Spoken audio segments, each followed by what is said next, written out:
Muy buenas, soy José Manuel Trinidad, coordinador de la Unidad del Dolor del Hospital Universitario Puerta del Mar de Cádiz y director del Instituto contra el Dolor Dr. Trinidad. A día de hoy, la tecnología que tenemos a nuestra disposición en el mundo de la neuromodulación resulta en muchas ocasiones incluso abrumadora.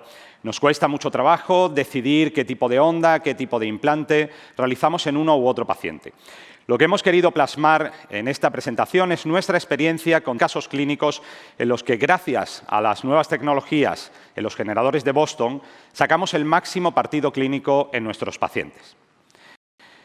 El primer caso lo realizamos con Spectra WaveWriter y junto al doctor López y la doctora Gómez en el Hospital Puerta del Mar de Cádiz.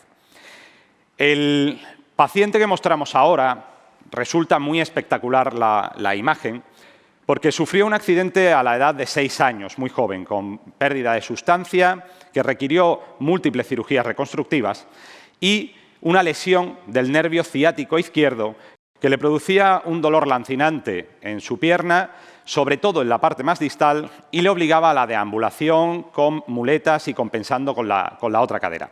Aunque esta imagen sea muy llamativa y de cara a planificar el implante podía resultar complejo, luego la columna era una columna virgen, sin ningún tipo de cirugía, y no fue dificultosa la colocación del electrodo. La cuestión es que durante las 3 primeras semanas usamos tónica y no conseguimos el alivio deseado. Incluso la primera semana resultó molesta, con parestesias en el abdomen. Sabéis que nosotros en nuestra unidad solemos hacer fases de prueba largas y veréis la ventaja en este tipo de pacientes tan complejos porque nos permite probar numerosas ondas. A la 4ª semana, en vistas de que con la tónica solo conseguíamos aliviar el dolor de la región proximal y en ningún caso la zona del pie, probamos con la onda microburst, logrando un alivio del 40% y en algunos casos incluso el paciente puntuaba con 4 estrellas. La cuestión es que habíamos perdido con el microburst, habíamos perdido la zona proximal, lo cual, gracias a que la nueva tecnología de Boston nos permite hacer terapia combinada, combinamos la terapia tónica, la onda tónica, con la onda en ráfagas. De ese modo, logramos, sorprendentemente, un alivio del 70% en esta última semana. Por todo ello, veis el sentido de la automatización o de la posibilidad de que el paciente pueda poner en su mando la satisfacción que está logrando en cada momento. Esto nos aporta muchísima información que en este paciente, pues veis al principio con la tónica no estaba puntuando, pero porque él decía que prácticamente no tenía alivio, con lo cual ni siquiera puntuaba. Luego, cuando ponemos el microburst, vemos que llegamos a un alivio de 3 estrellas, medio, y por último, con la terapia combinada, logramos puntuaciones de 4 o 5 estrellas, con lo cual en ese momento dimos por óptima la fase de prueba y decidimos el implante. Otra información muy relevante que nos aporta es el consumo. Veis cómo pasamos de un consumo mínimo con la tónica a un consumo un poco mayor en ráfagas y luego en terapia combinada, pues un consumo obviamente mayor, pero logrando una satisfacción más importante en nuestro paciente.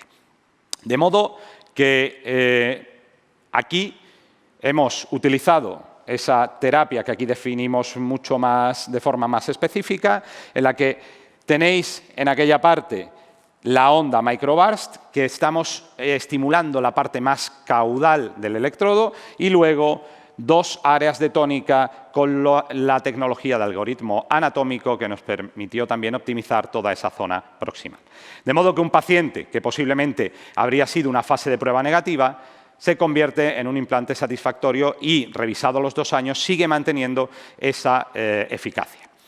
Este segundo caso es un caso más normal que realizamos en el centro privado, en HLA Puerta del Sur, y, como digo, es el típico caso que todos tenemos en nuestras unidades, con un varón de 40 años que es intervenido de una laminectomía en octubre de 2015, posteriormente no tiene buen resultado y se pasa a una artrodesis. En él probamos, obviamente, radiofrecuencia, epidurolisis, distintas técnicas mínimamente intervencionistas, sin resultado, y el dolor resulta que es en dolor en pierna izquierda y en región lumbar contralateral. El paciente viene siempre con muletas, con necesidad de las muletas para deambular. La cuestión es que el 14 de marzo nosotros ponemos un electrodo, que sería un electrodo Linear 3-4, que nos permite coger una zona más amplia. Lo colocamos de forma que coge ambas, conseguimos mapear en quirófano ambas piernas y la región lumbar, y partimos de ese VAS 9, como veis. La cuestión es que logramos eliminar por completo el dolor de estas fases de prueba, que son sumamente exitosas, que a veces dan miedo, y en 2 semanas decidimos el implante porque el alivio resulta que es del 100%. Bueno, aquí podéis ver la imagen de cómo colocamos nosotros ese único electrodo en la región lumbar, consiguiendo perfectamente las parestesias en ambos, y colocamos el implante definitivo. Yo creo que una de las cuestiones que más miedo nos da es esta fase de prueba tan exitosas y que de repente, tal y como ponemos el estimulador, el generador, el paciente acude a urgencias y nos dice que ha perdido por completo su eficacia. Nos llega a urgencias con muletas de nuevo, él había abandonado la necesidad de muletas, cambiamos la programación y tal y como la cambiamos, el paciente mejora y se va sin sus muletas. Nada más llegar a su casa, otra vez vuelve el dolor y al día siguiente vuelve a urgencias y nos vemos en la obligación de cambiar la estimulación. ¿Qué decidimos? Pues hacer una batida, como siempre decimos, como un Spotify en el que hacemos una playlist. A este paciente le hicimos una playlist con distintos tipos de estimulación que iban cambiando automáticamente cada 7 días. De modo que le dimos un periodo de 6 semanas en el que estuvimos probando una terapia que llamábamos día cuando tiene parestesias y otra terapia que llamamos noche cuando era sin parestesias. Lo sorprendente es que cuando revisamos al paciente al mes y medio, nos refiere de nuevo a ese alivio completo del dolor. Lo de las muletas lo digo porque resulta muy significativo. Él deja las muletas por completo y realiza una actividad completamente normal. Podríamos decir que este paciente lo acabamos de ver hace 2 semanas y podremos pensar que luego vuelve a tener los mismos problemas y no conseguimos nada. La cuestión es que no, que este paciente al final se mantiene con esta terapia, con una terapia día en la que veis una estimulación convencional y luego una terapia noche en la que utilizamos el Contour al 50%. Esto es lo que utiliza normalmente el paciente y de vez en cuando él tiene que cambiar a otro de los programas que le dejamos ya identificado.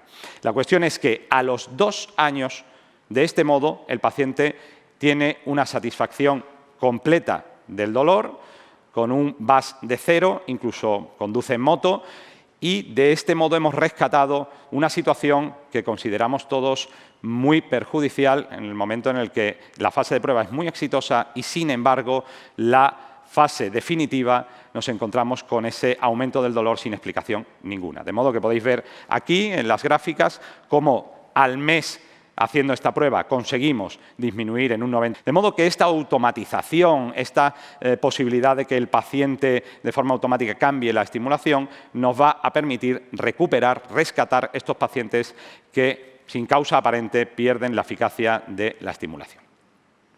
Así que podemos ver que toda esta tecnología, que puede resultar abrumadora en determinado momento cuando nos la presentan, tiene sus aplicaciones clínicas y conseguimos rescatar a pacientes que en otro momento no habría sido útil la terapia con neuroestimulación. Hemos visto ejemplos de algoritmos automáticos en Contour y en tónica, la terapia combinada y la automatización, ese registro que nos da muchísima información de satisfacción del paciente, de consumo, que nos va a permitir la toma de decisiones. Y luego, los generadores que tenemos a día de hoy nos simplifican mucho nuestra decisión. O sea, tenemos no recargables o recargables y el número de polos, que como vemos, los 32 polos van a ser excepcionales, pero normalmente nos quedaremos con los 16 polos. De modo que simplificamos mucho la terapia teniendo muchísimas herramientas en el mismo dispositivo. Y por mi parte, pues nada más y agradeceros vuestra atención. Muchas gracias.